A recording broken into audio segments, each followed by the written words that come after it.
Hello friends, कैसे हैं आप सब? क्या हाल चाल है जी आप लोगों के? आई होप सो सब बहुत बढ़िया होंगे और मैं उम्मीद करता हूँ आप लोगों की सीए इंटर मे 23 के लिए प्रिपरेशन बहुत अच्छी चल रही होगी।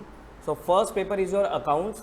तो अकाउंट्स की तैयारी को और बढ़ाने के लिए और एनहांस करने के लिए और परफेक्ट करने के लिए एबीसी एनालिसिस मैंने तैयार किया है। आपके हर एग्जाम से पहले मेरी कोशिश रहती है कि मैं आप लोगों के लिए एबीसी एनालिसिस कर दूं, ठीक? तो वो एनालिसिस मैंने तैयार किया है, प्लस कुछ एक्सपेक्टेशन रखिए कि आपका पेपर में कौन से चैप्टर में से क्या क्या टॉपिक पूछे जाने के चांसेस हैं। पहले ही मैं डिस्क्लेमर दे देता हूँ, ये सब एक्सपेक्टेड चीज़ें हैं, कंफर्म नहीं कह सकता कि मैं ऐसा ही होगा, लेकिन हाँ पास्ट ट्रेंड को देखते हुए, पास्ट पेपर को एनालाइज करते हुए ये एक प्रिडिक्शन निकाली गई है, ठीक? तो आप इसको फॉलो करना चाहो तो कर सकते हो, ठीक? बट मैं हमेशा यही बोलता हूँ कि आपको 100% कोर्स करना चाहिए। आप किसी भी चीज़ में सिलेक्टेड नहीं हो सकते, ठीक? बस ये क्या है कि जो मैं आपको एरियाज बताऊंगा वहाँ पर आप थोड़ा सा ज़्यादा ध्यान दे सकते हो, ठीक है? जहाँ तक मुझे लगता है कि भाई, और जब भी मैंने एनालिसिस बनाया है तो मान सकते हो आपकी 60-70% वो सही ही हो जाता है, ठीक है? बाकी देखते हैं इस बार क्या रहता है, क्योंकि ICAI है वो कभी भी पेपर पैटर्न को चेंज कर सकता है, कुछ भी चेंजेस कर सकता है, उसका हमें भी नहीं पता होता, ठीक है जी? चलिए जी, तो CA inter accounts ABC analysis for may 23 exams, ठीक?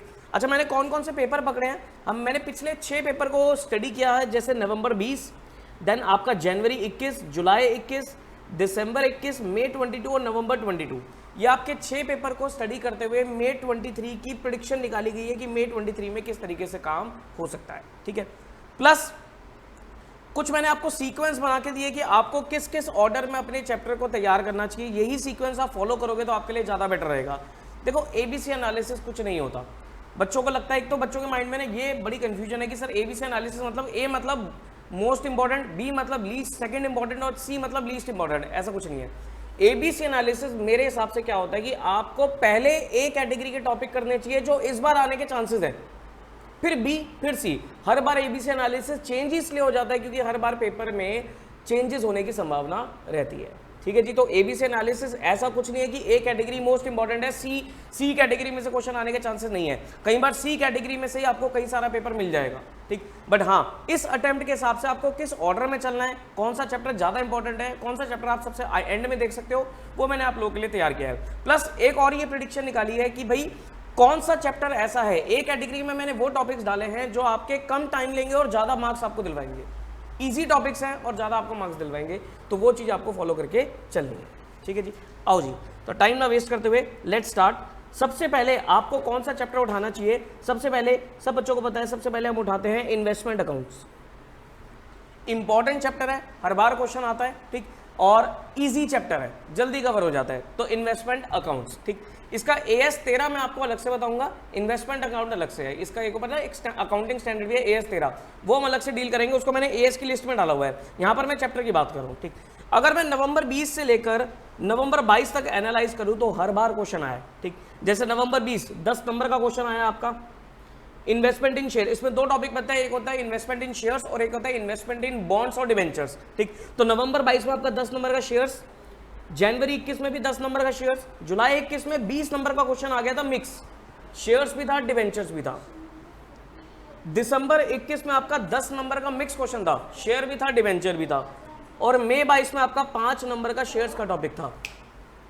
फिर नवंबर 22 में आपका 10 नंबर का शेयर का टॉपिक था। तो इस बार ऐसा लगता है कि मई 23 में आपका मिक्स क्वेश्चन आने के चांसेस है या फिर बॉन्ड का क्वेश्चन आने के चांसेस है। मुझे शेयर का इस बार थोड़ा सा कम लग रहा है कि वो इंस्टीट्यूट पूछेगा, तो आपका 10 नंबर का क्वेश्चन आएगा, मिक्स क्वेश्चन आ सकता है, शेयर डिवेंचर मिक्स आ सकता है, या फिर खाली अकेला बॉन्ड्स का भी क्वेश्चन आ सकता है। तो अगेन आप इस तरीके से तैयार करके जाना, ठीक है जी?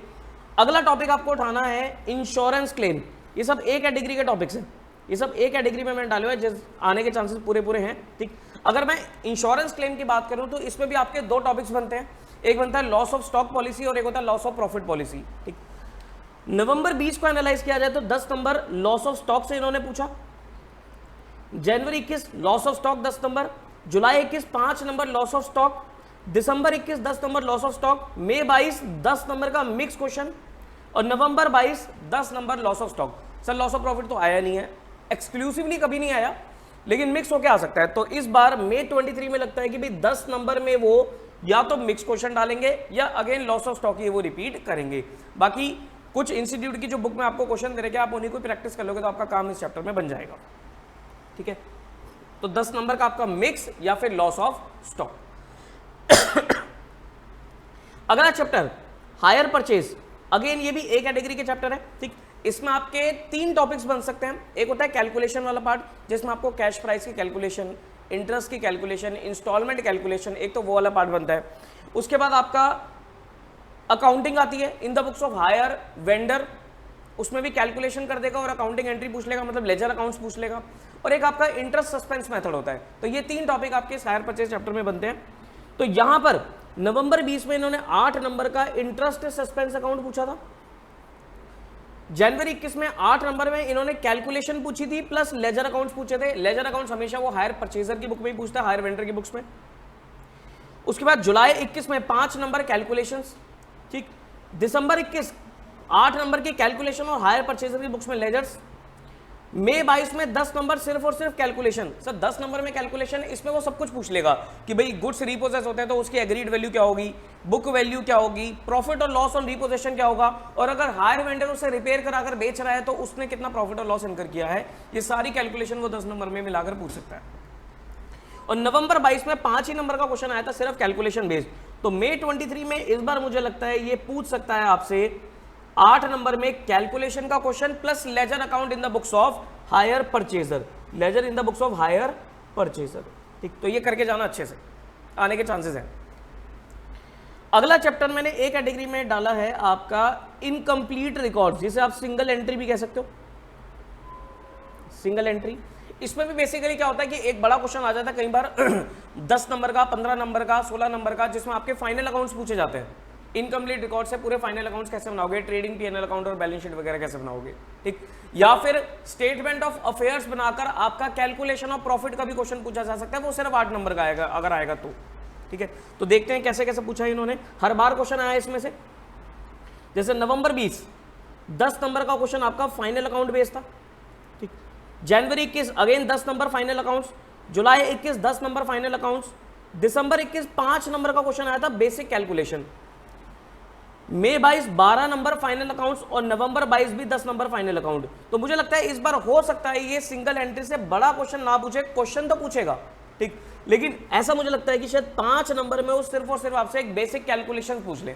बेसिक कैलकुलेशन में वो क्या पूछ सकता है भाई, एक दो अकाउंट आपसे पूछ लेगा कि बेटा डेटर अकाउंट बना दो, क्रेडिटर अकाउंट बना दो, क्रेडिट परचेज निकाल के दे दो, क्रेडिट सेल निकाल के दे दो। कई बार लैग रेशोज दे देगा, लैग रेशो को यूज करके वो पूछ लेगा कि क्रेडिट सेल कितनी है, क्रेडिट परचेज कितनी है। तो ये सब 5-5 नंबर में क्वेश्चन आपसे पूछे जा सकते हैं। छोटा सा क्वेश्चन मुझे लगता है इस बार आएगा, ज्यादा बड़ा आने के चांसेस कम लग रहे हैं, बाकी यू नेवर नो। ठीक, उसके बाद आपके टॉपिक आते हैं रिडेम्पशन ऑफ प्रेफरेंस शेयर, जिसको मैंने एक कैटेगरी में डाला हुआ है, जो हमेशा आता ही आता है, तो मेरे हिसाब से ये मोस्ट इंपॉर्टेंट रहता है। फिर मैंने बोनस राइट और रिडेम्पशन ऑफ डिबेंचर, ये दोनों मैंने बी कैटेगरी में डाले हैं, क्योंकि ये कभी आ जाते हैं कभी नहीं आते। ठीक है, तो बोनस राइट और रिडेम्पशन ऑफ डिबेंचर इसको बाद में करना, पहले रिडेम्पशन ऑफ प्रेफरेंस शेयर कर लेना, क्योंकि रिडेम्पशन ऑफ प्रेफरेंस शेयर ये मोस्ट इंपॉर्टेंट चैप्टर रहता है आपका। ठीक, कई बार इनमें से मिक्स होकर भी क्वेश्चन आ जाता है। अब पहले रिडेम्पशन ऑफ प्रेफरेंस शेयर को हम देखें तो देखो, रिडेम्पशन ऑफ प्रेफरेंस शेयर में क्या पूछा जा सकता है, आपकी entries plus balance sheet important रहती है कि भी रिडेम्पशन की एंट्रीज और बैलेंस शीट बनाना, ये आने के चांसेस पूरे हैं। ठीक, अब एक बार एनालाइज किया जाए तो देखो, नवंबर 20 में इन्होंने 12 नंबर की एंट्री प्लस बैलेंस शीट पूछी, जनवरी 21 में इन्होंने एंट्री प्लस बैलेंस शीट पूछी, जुलाई 21 में इन्होंने क्वेश्चन डाला ही नहीं था रिडेम्पशन ऑफ प्रेफरेंस शेयर का, और दिसंबर 21 में क्या करा इन्होंने 20 नंबर 25 नंबर का पूछ लिया, तीनों चैप्टर को मिलाकर, redemption of preference share, debenture, bonus issue, इन तीनों को मिलाकर इन्होंने 25 नंबर का पूछा। एक तो 20 नंबर का इन्होंने मिक्स क्वेश्चन पूछा, जिसमें redemption of preference share, redemption of debenture और बोनस इशू तीनों मिक्स कर दिया, और एक 5 नंबर का कन्वर्जन ऑफ डिबेंचर का क्वेश्चन डाला। ठीक, मई 22 में आए तो redemption of preference share 10 number का क्वेश्चन, एंट्रीज पूछी थी, नवंबर 22 में 5 नंबर का क्वेश्चन, एंट्रीज। इस बार मुझे लगता है रिडेम्पशन ऑफ प्रेफरेंस शेयर में से 12 नंबर का क्वेश्चन आ सकता है, जिसमें आपकी एंट्रीज प्लस बैलेंस शीट, जो इंस्टीट्यूट का काफी फेवरेट एरिया है, एंट्रीज प्लस शेड्यूल 3 की बैलेंस शीट पूछना, तो वो यहां पर आपसे पूछ सकता है रिडेम्पशन ऑफ प्रेफरेंस शेयर्स। ठीक है जी। उसके बाद अगर मैं बोनस की बात करूं तो सर बोनस कभी आता है कभी नहीं आता, जैसे नवंबर 20 में नहीं आया, जनवरी 21 में 5 नंबर बोनस आया। अच्छा, बोनस और राइट मिक्स हो गए, बोनस भी है राइट भी है। राइट तो कभी आज तक इन्होंने पूछा नहीं है, तो अभी भी नहीं लगता मुझे पूछेगा इंस्टीट्यूट। जुलाई 21 5 नंबर बोनस, दिसंबर 21 में वो मिक्स होकर क्वेश्चन आ गया था, मई 22 में 5 नंबर का मिक्स क्वेश्चन जिसमें एक आध बोनस का डाला था, एक आध राइट का भी पॉइंट डाला था इन्होंने। नवंबर 22 में कुछ नहीं आया, तो इस बार आने के चांसेस हैं, और वो भी बोनस के, तो 5 नंबर का बोनस का भी क्वेश्चन आपका आ सकता है। ठीक है जी। देन रिडेम्पशन ऑफ डिबेंचर्स, इसमें देखा जाए तो चैप्टर में कुछ भी नहीं है। डीआरआर अकाउंट बनाना, डीआरआई अकाउंट बनाना, ठीक है, ओन डिबेंचर्स अकाउंट बनाना, डिबेंचर होल्डर्स अकाउंट बनाना, कुछ कुछ अकाउंट बनाने पूछ सकता है आपसे, या फिर कन्वर्जन का क्वेश्चन आएगा, अगर आएगा तो कन्वर्टिबल डिबेंचर्स निकालो, ये सब चीजें निकालो। ठीक है, तो अगर अकाउंट बनाने का क्वेश्चन आएगा तो 10 नंबर का, कन्वर्जन आएगा तो 8 नंबर का। तो इसको अगर एनालाइज किया जाए तो कैसे कैसे क्वेश्चन आया हुआ है, देखो नवंबर 20 में मिक्स क्वेश्चन आ गया था, जिसमें आपके डीआरआर अकाउंट, डीआरआई अकाउंट सब कुछ आपको बनाना था। ठीक, जनवरी 21 में 8 नंबर कन्वर्टिबल से पूछा इन्होंने, जुलाई 21 में 10 नंबर कन्वर्टिबल, दिसंबर में तो मिक्स ही हो गया था, और अलग से भी देखो 5 नंबर का कन्वर्जन था। ठीक, मई 22 में इन्होंने कुछ नहीं पूछा, और नवंबर 22 में 12 नंबर डीआरआई और मिक्स अकाउंट, सारे अकाउंट्स पूछ लिए थे। तो इस बार मुझे लगता है कि 10 नंबर का कन्वर्टिबल वाला पार्ट आने के चांसेस है। ठीक है, 2-3 क्वेश्चन है स्टडी मैट में कन्वर्टिबल के ऊपर, उसको अच्छे से कर लेना, तो कन्वर्टिबल वाले पार्ट के क्वेश्चन आने के चांसेस हैं, जिसमें आपको कन्वर्टिबल डिबेंचर्स निकालने को होते हैं, तो वो देख लेना आप। ठीक है, अंडरराइटिंग कमीशन भी है उसमें, number of partly paid convertible debenture, fully paid convertible debenture, उसमें एंट्रियां भी हैं, तो वो वाले आने के चांसेस मुझे लग रहे हैं इस बार। ठीक है, तो वो क्वेश्चन देख जाना। अब आता है प्री पोस्ट। प्री पोस्ट छोटा सा चैप्टर, प्यारा सा चैप्टर, प्री पोस्ट। एक बार बड़ा भी क्वेश्चन आ गया था, इसमें कोई अलग सा कॉन्सेप्ट नहीं है, एक ही है, प्रॉफिट एलोकेट करना पड़ता है बिटवीन प्री एक्विजिशन पीरियड और post acquisition period, pre incorporation और पोस्ट इनकॉर्पोरेशन। ठीक, तो इसमें अगर बात करी जाए तो नवंबर 20 में 5 नंबर का क्वेश्चन, जनवरी 21 में क्वेश्चन नहीं आया था, जुलाई 21 में 5 नंबर का क्वेश्चन, दिसंबर में 12 नंबर का क्वेश्चन, और मई 22 20 नंबर का क्वेश्चन प्री पोस्ट से आ गया था। और क्वेश्चन बड़ा सिंपल था, बड़ा क्वेश्चन था लेकिन बहुत सिंपल क्वेश्चन था, 20 नंबर का प्री पोस्ट से। नवंबर 22 में क्वेश्चन आया ही नहीं, तो इस बार लगता है क्वेश्चन आएगा, लेकिन ज्यादा बड़ा नहीं, 5 ही नंबर का क्वेश्चन आने के चांस लग रहा है मुझे प्री पोस्ट का। ठीक, करना चाहिए, जो आपका लास्ट क्वेश्चन होता है ना, उनमें ये छोटे छोटे क्वेश्चन डलते हैं 5-5 नंबर के, तो जरूर करना। उसके बाद बी कैटेगरी में अगला चैप्टर हमने डाला है डिपार्टमेंटल अकाउंट्स। ठीक, हालांकि डिपार्टमेंटल अकाउंट ईजी है और हर बार क्वेश्चन आता है एग्जाम में, लेकिन मैंने बी में इसलिए डाला है कि बाद में करना चाहिए, शुरुआत में मत करना। शुरुआत में तो ये ए कैटेगरी के जो मैंने आपके 4-5 चैप्टर लिखे हुए हैं, इन 5 चैप्टर को पक्का करने के बाद आपको ये कैटेगरी उठानी है। देखो इसी तरीके से रिवाइज करोगे, इसी तरीके से प्रिपेयर करोगे तो आपके लिए फायदा रहेगा। नहीं तो बच्चा कई बार क्या होता है ना, कोर्स ज्यादा है, कंफ्यूजन रहती है कि क्या करे क्या ना करे, वो बड़ी दिक्कत क्रिएट करता है। ठीक है, तो थोड़ा सोच समझ के तैयारी करो। डिपार्टमेंटल अकाउंट में आपके छोटे छोटे अगर देखा जाए तो एक तो ट्रेडिंग पीएनएल अकाउंट बनाना आ जाता है, जिसमें वो स्टॉक रिजर्व वगैरह की कैलकुलेशन होती है। एक आपका होता है अनरियलाइज्ड प्रॉफिट की कैलकुलेशन, वही स्टॉक रिजर्व की कैलकुलेशन। एक होता है कमीशन वाला क्वेश्चन था, करेक्शन करने वाला क्वेश्चन था, रेक्टिफिकेशन वाला, तो वो सब आ सकता है डिपार्टमेंटल अकाउंट में। तो अगर इसको एनालाइज किया जाए तो देखो नवंबर 20 में 5 नंबर अनरियलाइज्ड प्रॉफिट की कैलकुलेशन, जनवरी 21 में 10 नंबर का वो कमीशन और पीएनएल वाला क्वेश्चन, जुलाई 21 में आपका ट्रेडिंग पीएनएल, दिसंबर 21 में 10 नंबर ट्रेडिंग पीएनएल, मई 22 8 नंबर ट्रेडिंग पीएनएल, नवंबर 22 8 नंबर ट्रेडिंग पीएनएल।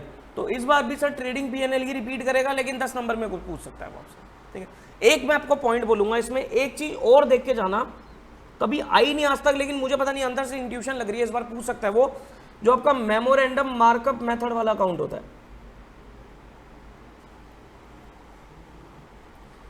जिसको हम होलसेल ब्रांच बोलते हैं। तो मेमोरेंडम मार्कअप वाला जो पॉइंट होता है ना, वो वाला करके जाना इस बार। ठीक है जी, तो देख जाना, आया तो कभी नहीं आज तक, लेकिन हो सकता है आ जाए। ठीक है जी, फिर अगला आता है branch accounts. Branch accounts, branch में क्या क्या पूछा जाएगा इस बार आपसे। अगेन बी कैटेगरी का चैप्टर है, बाद में करना, थोड़ा बड़ा चैप्टर है तो सबसे एंड में करना, शुरुआत में मत करना। ब्रांच अकाउंट में आपके डिपेंडेंट ब्रांच का टॉपिक होता है, जिसमें आपका स्टॉक एंड डेटर मेथड ज्यादा इंपॉर्टेंट रहता है। इंडिपेंडेंट ब्रांच है एक आपका फॉरेन ब्रांच है।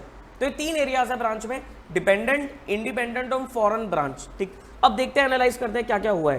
देखो नवंबर 20 से अगर मैं बात करूं तो नवंबर 20 में इन्होंने 10 नंबर का डिपेंडेंट ब्रांच पूछ लिया था, स्टॉक एंड डेटर मेथड। जनवरी 21 में 5 नंबर में बेसिक जर्नल एंट्रीज पूछी थी। दिसंबर 21 में 10 नंबर में इन्होंने पूछा था, जुलाई 21 में इन्होंने 10 नंबर इंडिपेंडेंट पूछा, दिसंबर 21 में dependent stock and debtors method, मई 22 में भी dependent stock and debtors method, नवंबर 22 में भी dependent stock and debtor method. पिछले 3 अटेम्प्ट से dependent branch stock and debtor method repeat हो रहा है। इस बार मुझे लगता है कि स्टॉक एंड डेटर मेथड आने के चांसेस कम है। तो मैंने इस बार निकाला है 10 नंबर का क्वेश्चन तो डाला ही है, वो तो आता ही आता है। फॉरेन ब्रांच निकाला है, हालांकि आज तक कभी पूछा नहीं है, ठीक, लेकिन हो सकता है पूछ ले, या फिर इंडिपेंडेंट ब्रांच। ये मुझे लगता है कि ज्यादा पूछे जाने के चांसेस है, फॉरेन ब्रांच, इंडिपेंडेंट ब्रांच। जो भी बच्चा ब्रांच को थोड़ा सा चॉइस में छोड़ के जाना चाहता है उसको मैं ये बोलूंगा कि कुछ मत करो तो फॉरेन और इंडिपेंडेंट तो कर लो। फॉरेन ब्रांच और इंडिपेंडेंट ब्रांच तो आप 10 नंबर के लिए तैयार करके चलो, ठीक है, सेफर साइड पे हो जाओगे, ठीक है। अभी मैं ये भी बताऊंगा आपका कौन सा कुछ चैप्टर आपको चॉइस में छोड़ देना चाहिए। ओके, अगला चैप्टर आता है cash flow statement. B category का चैप्टर है, कभी आ जाता है कभी नहीं आता, आता है तो सीधा बड़ा क्वेश्चन आता है, ठीक। तो देखो कैश फ्लो में अगर नवंबर 20 की बात करी जाए तो आपका 10 नंबर का इनडायरेक्ट मेथड, जनवरी 21 में 12 नंबर का इनडायरेक्ट मेथड, इसमें ना एक AS3 भी लगता है तो कई बार AS का क्वेश्चन डाल देता है वो। जुलाई 21 में इन्होंने पूछा ही नहीं पेपर में, दिसंबर 21 में भी बड़ा क्वेश्चन नहीं पूछा, मई 22 में भी नहीं पूछा, नवंबर 22 में भी नहीं पूछा। तो आप कह सकते हो कि पिछले 4 अटेम्प्ट से कैश फ्लो स्टेटमेंट पे कोई बड़ा क्वेश्चन नहीं आ रहा। इस बार आ सकता है, इस बार 10 नंबर में वो आपसे इनडायरेक्ट मेथड का क्वेश्चन पूछ सकता है। पूरे चांस है, मुझे लग रहा है कि इस बार कैश फ्लो स्टेटमेंट का बड़ा क्वेश्चन आएगा, तो करके जाना आप लोग अच्छे से, ठीक है जी। ओके, तो ये तो थे आपके भाई बी कैटेगरी के चैप्टर, बड़े बड़े चैप्टर्स, ठीक है, जिसमें आपका ब्रांच आ गया, कैश फ्लो आ गया, ठीक है। ओके अब आता है ए कैटेगरी में एक थ्योरेटिकल चैप्टर आपका फ्रेमवर्क। हर बार 5 नंबर का क्वेश्चन आता है और गिनती के 3-4 टॉपिक्स हैं। जैसे आपका थ्योरी क्वेश्चन भी आपके उसमें 2 ही फिक्स है, qualitative characteristics of financial statements क्या होते हैं, एलिमेंट ऑफ फाइनेंशियल स्टेटमेंट्स क्या होते हैं, ये दो तो आपके थ्योरी क्वेश्चन है, qualitative characteristics, element of financial statement. और अगर प्रैक्टिकल की बात करोगे तो एक आपका अकाउंटिंग इक्वेशन पूछ लेता है आपसे वो, नहीं तो आपसे वो फाइनेंशियल कैपिटल मेंटेनेंस वाला एक प्रैक्टिकल क्वेश्चन पूछ लेता है, और एक नॉट गोइंग कंसर्न के आपके ट्रेडिंग P&L और बैलेंस शीट बनाने के लिए बोल सकता है, ठीक है। तो ये 3-4 क्वेश्चन है, 5-5 नंबर में इंस्टीट्यूट हमेशा डाल देता है, ठीक। तो फ्रेमवर्क को देखते हैं एक बार। फ्रेमवर्क का जो टॉपिक है आपका, फ्रेमवर्क में अगर हम देखें नवंबर 20 तो 5 नंबर में क्वालिटेटिव कैरेक्टरिस्टिक्स आए और 5 नंबर में नॉट गोइंग कंसर्न का प्रैक्टिकल भी आया, मतलब 10 नंबर का क्वेश्चन आ गया था फ्रेमवर्क से नवंबर 2020 पे। जनवरी 21 में इन्होंने 5 नंबर में financial capital maintenance, physical capital maintenance वाला प्रैक्टिकल पूछा। जुलाई 21 में भी 5 नंबर में फाइनेंशियल कैपिटल मेंटेनेंस, दिसंबर 21 में 5 नंबर में अकाउंटिंग इक्वेशन, मई 22 में क्वेश्चन आया ही नहीं था, नवंबर 22 में 5 नंबर अकाउंटिंग इक्वेशन। इस बार भी मुझे लगता है क्वेश्चन तो आएगा 5 नंबर का, लेकिन नॉट गोइंग कंसर्न का प्रैक्टिकल आ सकता है, तो नॉट गोइंग कंसर्न वाला प्रैक्टिकल करके जाना। कुछ नहीं है, रियलाइजेबल वैल्यू पे आपको फाइनल अकाउंट्स बनाने हैं, कॉस्ट और NRV which ever is less उस पर नहीं देखना आपको, रियलाइजेबल वैल्यू पे, हिस्टोरिकल कॉस्ट पे नहीं, रियलाइजेबल वैल्यू पे। क्योंकि कॉन्सेप्ट क्या होता है कि अगर हम गोइंग कंसर्न को फॉलो नहीं कर रहे हैं, वॉयलेट कर रहे हैं, तो हमें अपने फाइनेंशियल स्टेटमेंट्स को रियलाइजेबल वैल्यू पे बना देना चाहिए, तो आने के चांसेस है, देख लेना उसे। ओके, इसके बाद हम आते हैं, एएस को मैं बाद में ले रहा हूं, पहले आते हैं final accounts, schedule 3। Final accounts का जो टॉपिक है आपका, जिसमें शेड्यूल 3 है और एक आपका मैनेजरियल रेम्यूनरेशन का क्वेश्चन है, ठीक है। ये मैंने सी कैटेगरी में इसलिए डाला है, हालांकि ऐसा नहीं है कि ये क्वेश्चन नहीं आता, हमेशा एग्जाम में आया है, लेकिन ये सबसे लंबा एरिया है, ट्रिकी एरिया है, सबसे एंड में करना, सबसे एंड में इसको उठाना। शुरुआत में उठाओगे तो आप बहुत ज़्यादा, आपका कॉन्फिडेंस लूज हो जाएगा, टाइम भी आपका बहुत खा लेगा, तो सबसे एंड में उठाना, पहले सारी चीज़ें कर लेना पूरी, ठीक।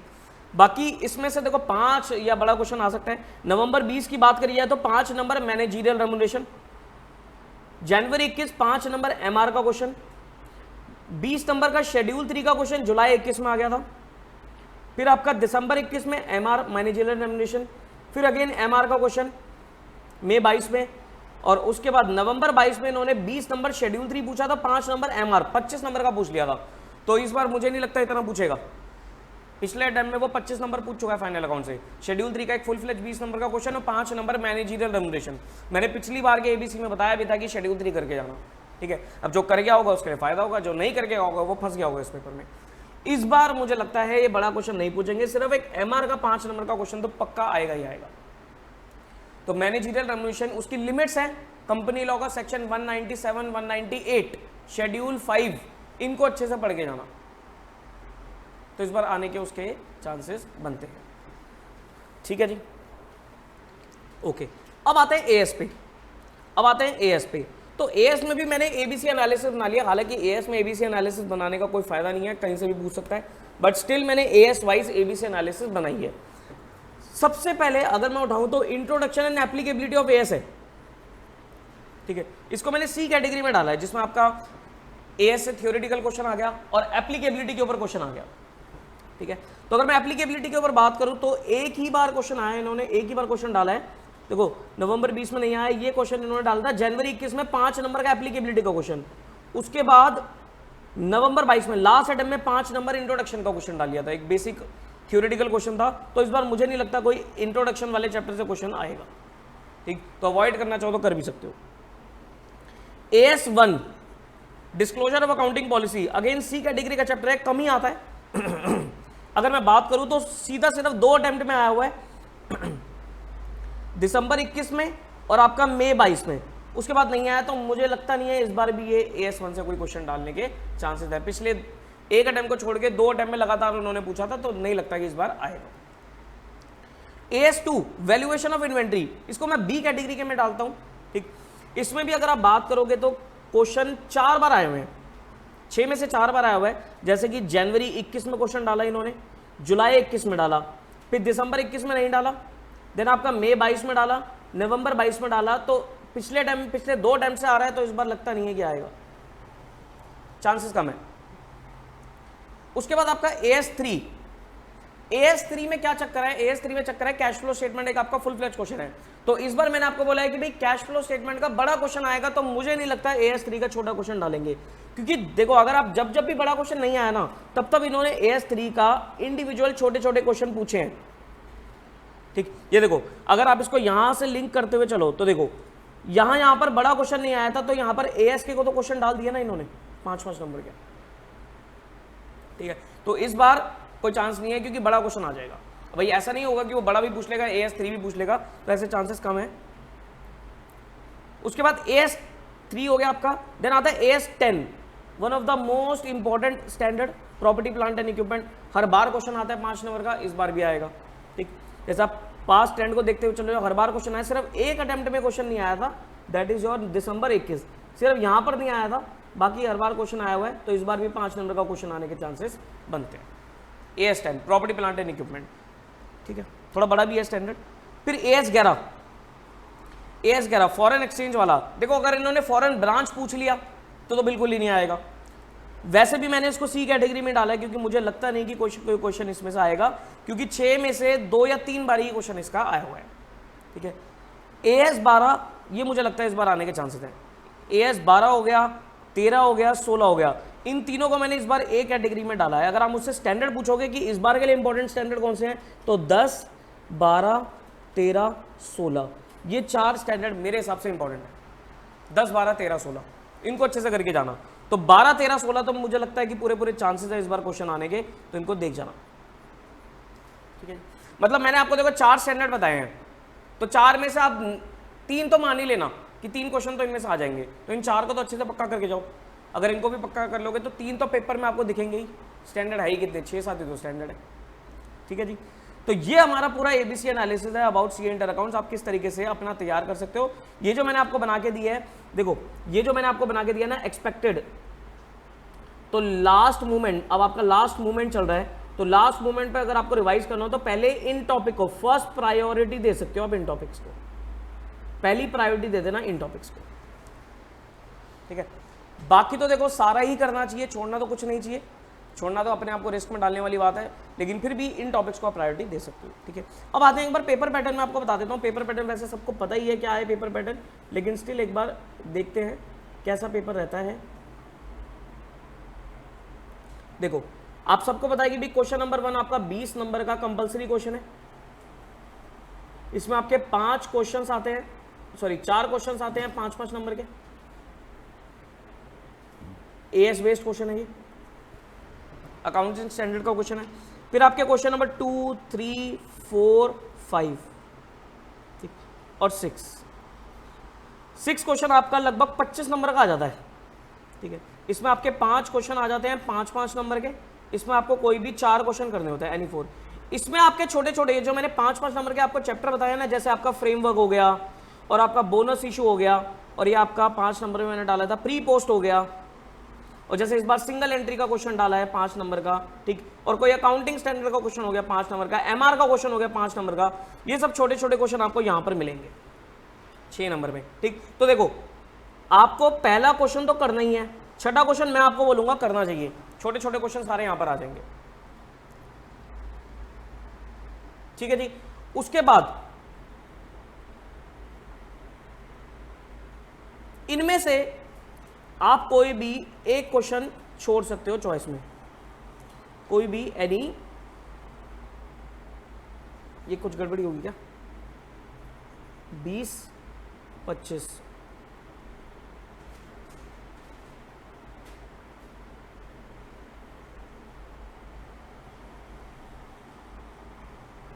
हाँ ठीक तो है। इनमें से कोई भी आपको 3 क्वेश्चन करना है, एनी 3 क्वेश्चन, ठीक है भी। इनमें से आप कोई भी 3 क्वेश्चन कर सकते हो। देखो यहां पर आपको क्या चॉइस में छोड़ना चाहिए, ज्यादातर बच्चों का जो मैंने सुना है क्रिटिकल एरिया वो रहता है या तो शेड्यूल 3, या बच्चा फंसता है ब्रांच में, ब्रांच, शेड्यूल 3 या ब्रांच, इनमें से आप छोड़ सकते हो। देखो शेड्यूल 3 के तो मैंने आपको वैसे ही बताया कि इस बार पूरे क्वेश्चन आने के चांसेस कम है, ठीक। तो ब्रांच अगर आता है तो ब्रांच को थोड़ा लाइट रख सकते हो, लेकिन ब्रांच में भी सेफर साइड पे जाना है तो फॉरेन और इंडिपेंडेंट कर जाना, ठीक।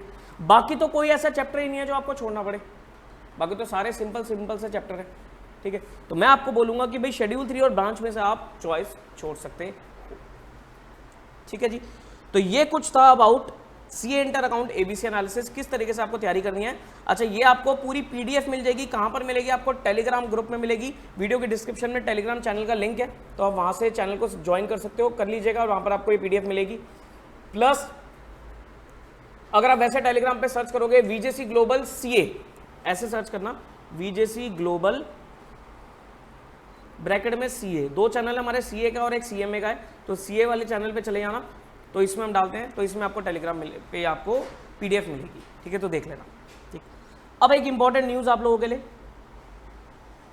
और न्यूज़ कुछ इस तरीके से है कि हम लोग क्या करते जा रहे हैं, एक मैं आप लोगों के लिए छोटा सा प्रैक्टिस बैच अनाउंस कर रहा हूँ।